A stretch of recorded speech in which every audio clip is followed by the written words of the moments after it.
Well, hi, everybody. I'm Don Stewart, and it's time for another edition of Your Bible Questions Answered. Today is Sunday, the 4th of February, 2024.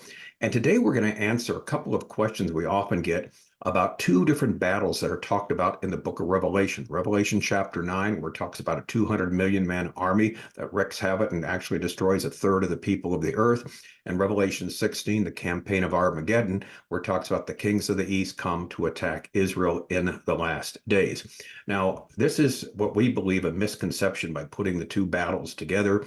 And so we're going to use our book, 45 Common Mistakes About Last Days Bible Prophecy Cleared Up. Mistakes 26 through 29 deal with this subject.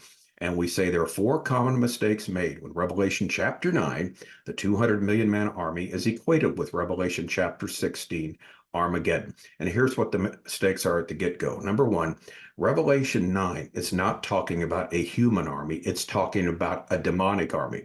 Number one.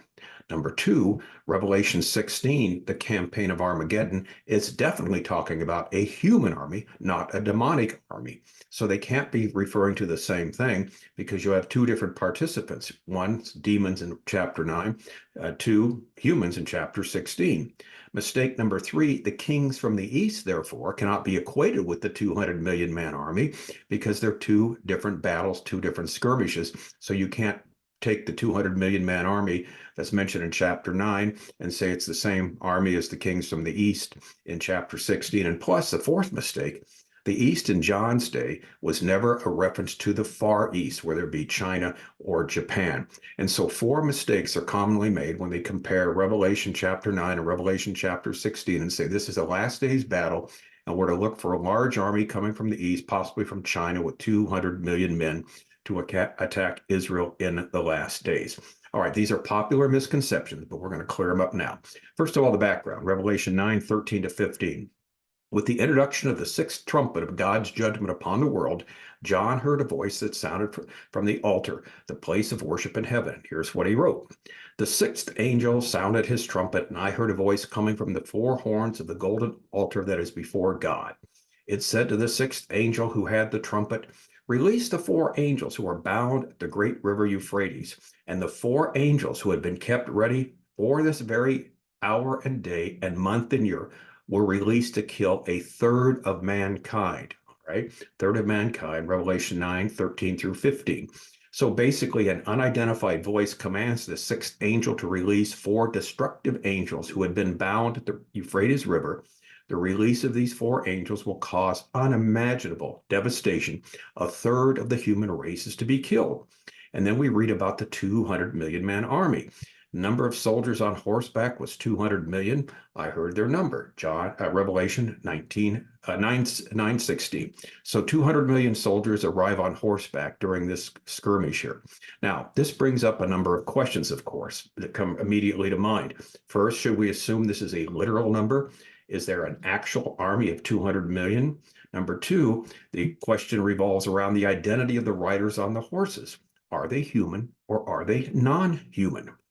And the third question, and the most important, are the riders on the horses in Revelation chapter 9 involved in the same military campaign that we later read about in Revelation 16? Question number four, should we then equate the 200 million man army with the kings of the East? In other words, are these two the same thing? And finally, the last question is, what did the East refer to in John's day? So this is the questions we have from this. All right, let's look at the first issue. Is the 200 million a literal number? How are we to understand it? The Baylor Handbook, the Revelation Handbook of the Greek text, this is a scholarly work, says the entire expression would then indicate several units of 20,000 multiplied by 10,000. A Revelation scholar, Bruce Fanning, talks about the census of the troops is a staggering number, twice 10,000 times 10,000s. This seems to be a way of expressing an unimaginably large body of military forces, whether literal or rounded off. It's not intended to give an exact number, but the sense of such an army that would bring, unspeakable horrors going on here. And again, this is a heavenly estimate. This is a voice from heaven saying this huge sign. It's a way of talking about countless numbers. It's actually an expression used for countless numbers here. So this is why the translation Fanning says 200 million that many translations use may seem too imprecise, though that too is an astonishing size for an army. So anyway, it indicates whatever we conclude are an extremely large number, however large this army is. So question number 2 then, well, are the riders on these horses of this army human beings or demonic personages? All right, now there is a case that's made for the riders being human, and here's the arguments. Number 1, the same group described in Revelation 16 is found the same as Revelation 9, the kings from the east. Often those who believe about this extraordinary large human army listed in chapter 9, it links the passage to chapter 16. It's claimed both passages are speaking of the campaign of Armageddon, and it does not seem possible, and here's the argument, it does not seem possible that 2 huge armies will gather together at 2 different times during the final days of the time of the end. To the point, these 2 passages must be speaking about the same military campaign and the same participants. Since it is clear that Armageddon definitely involves human armies, then it is assumed also that Revelation 9 refers to human armies also, the 200 million man army. So the same groups described in both of these. Argument number 2, Euphrates River is emphasized in each battle. Another clue that we're dealing with actual human armies concerns the Euphrates River, described in both chapter 9 and chapter 16. So should we assume 2 separate military campaigns take place at the same time or near the same time of the end, with Euphrates River highlighted in each one of them? Consequently, as the argument goes, chapter 9, chapter 16 must be talking about the same battle. And again, chapter 16, definitely human beings. So we should assume chapter 9 the same. And then there's the possibility of a 200 million man army. That's been mentioned for years and years. In fact, I remember in the mid-60s, Mao Zedong said when he was the leader of China, if my back were up against the wall, I could field an army of 200 million men in China. So it's been said this is, obviously possible to do in this day and age, that this number of people could be, gathered together. And that's what it says. I heard an army of 200 million men, so why believe anything else? Now, also, a fourth argument is the Lord uses human armies as his instrument. We see this numbers of times in Scripture. God used human armies to do his bidding, even pagan armies as instruments. And so why not here?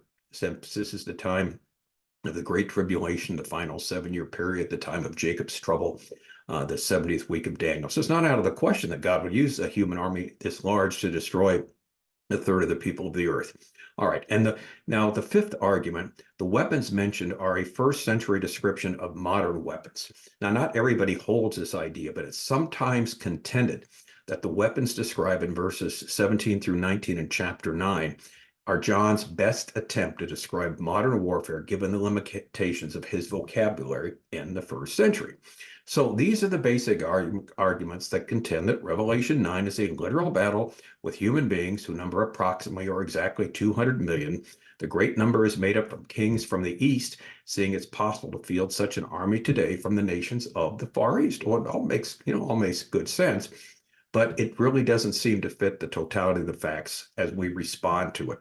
Now, here's our response. And while we say many argue that the army in Revelation 9 is made up of humans on horses and it should be linked to chapter 16, there's a number of reasons why this is not so.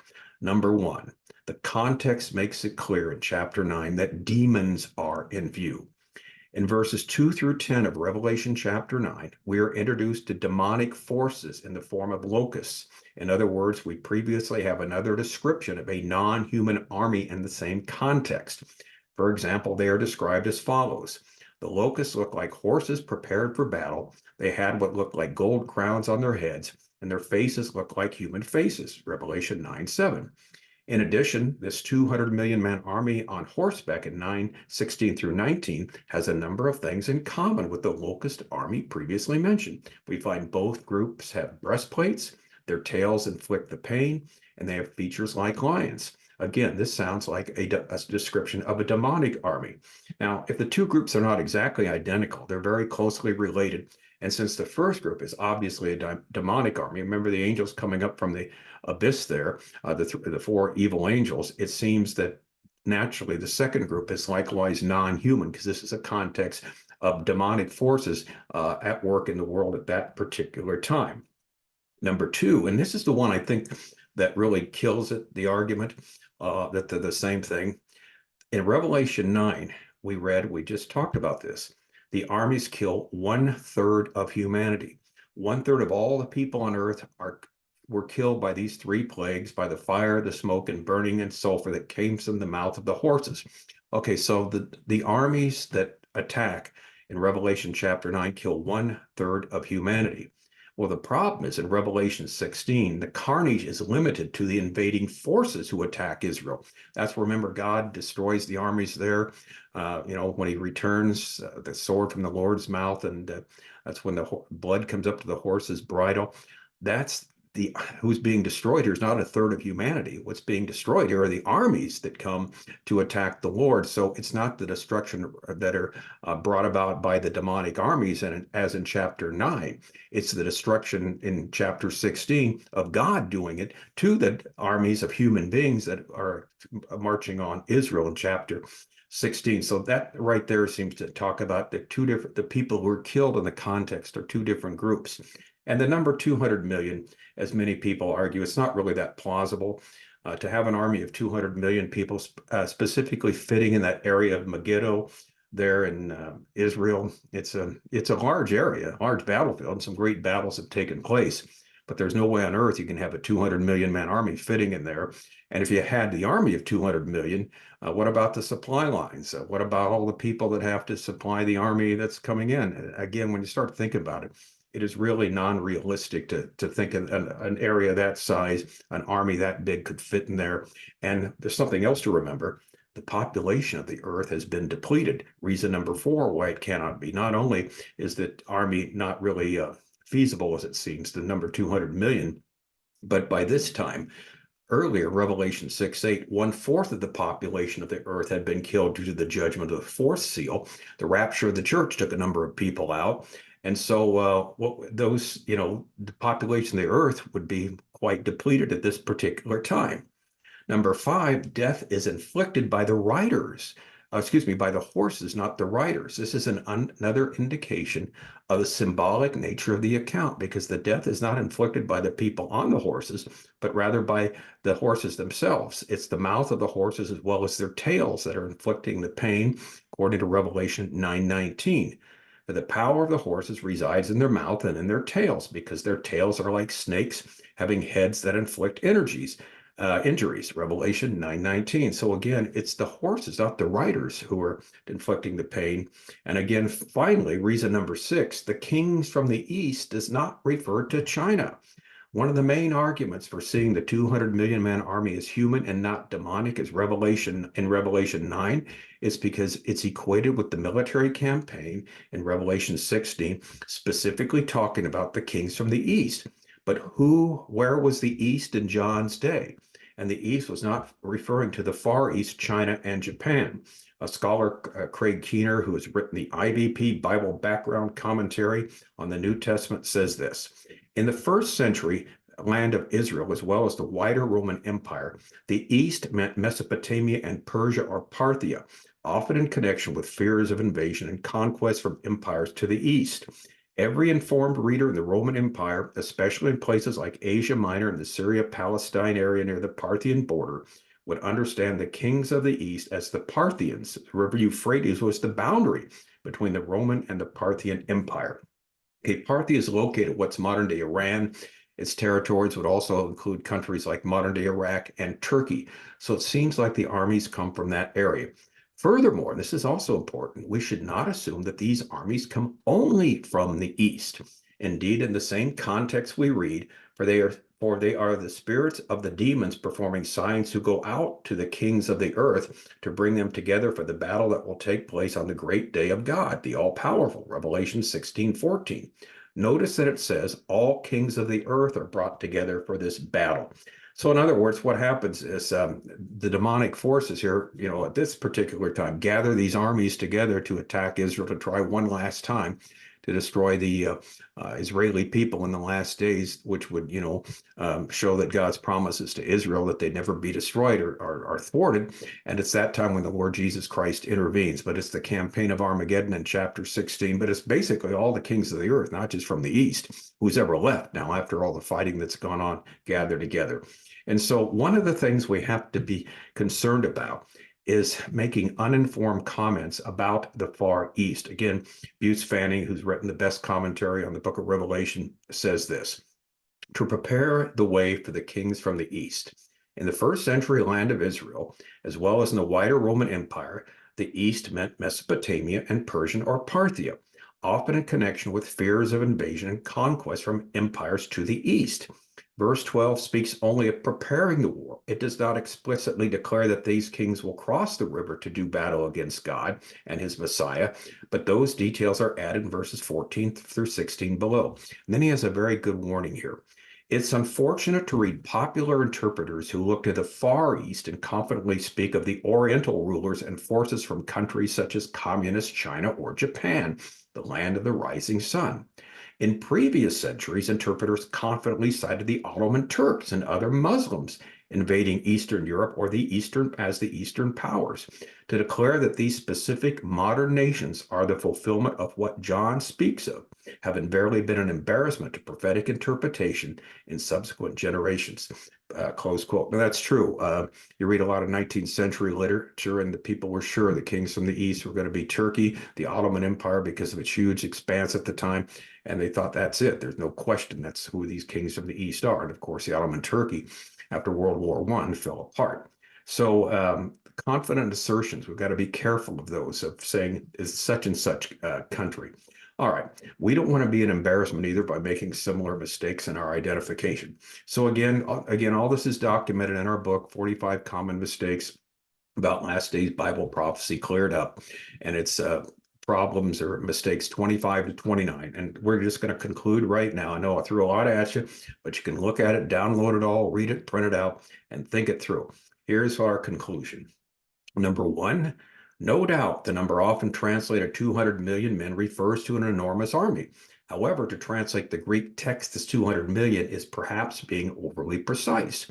Number two, there are Bible believers who make the case for this large army on horseback in Revelation 9 as literal humans. Yes, there indeed are. However, number three, the totality of the evidence is that the army in Revelation 9 is demonic. Indeed, the context makes this clear. Number four, we cannot therefore equate the military campaign in Revelation 16 with what's recorded in Revelation 9. There are major differences between the two. In the first century, this is our fifth problem with it, fifth conclusion, the kings from the East refer to the territory of such modern nations as Iraq and Iran. It did not refer to the nations of the Far East, such as China and Japan. Number six, too many mistakes have been made by commentators in the past, as well as in the present, attempting to pin down the exact nations referred to as the kings from the East. In fact, for a long time, it was assumed that these kings were the Turkish Ottoman Empire, an empire that does not exist today. Finally, the kings from the East are not the only nations involved in the campaign of Armageddon. Indeed, it is the nations of the world that gathered together against Israel in these last days. And finally, Revelation 16 does not mention the number of participants in the campaign of Armageddon. So we feel that there are two different skirmishes, two different battles, one demonic, one an actual battle with human beings. There's tremendous differences between the two. So they don't seem to be the same battle that's referred to. So we've got to be careful of saying China's a player in the last days and their army coming from the East is going to be the one that is destroyed at the battle or the campaign of Armageddon, Revelation chapter 16. All right, I'm Don Stewart. Thanks for watching. And until next time, may the Lord richly, richly bless you.